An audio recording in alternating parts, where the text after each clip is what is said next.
C'était il y a quelques jours au large de la Martinique. Un bateau repéré par la marine, l'occupant en panique largue en mer 2 ballots de cocaïne, 80 kilos, avant d'être interpellé alors qu'il venait de rejoindre la côte. Il est vénézuélien. Le Venezuela, surtout depuis la crise qu'il traverse, constitue un point de passage de la drogue produite en Amérique du Sud. Et tendance émergente, ces criminels hésitent de moins en moins à poser le pied dans les Antilles françaises.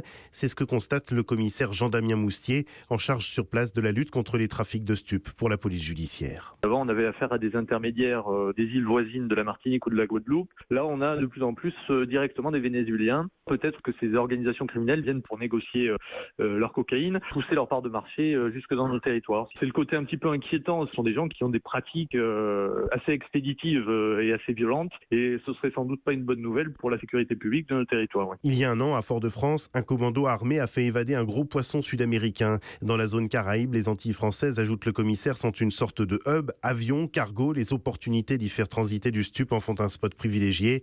En y arrivant, le kilo de cocaïne affiche 5 000 €. Quand il atteint la métropole, il passe à 40 000 €.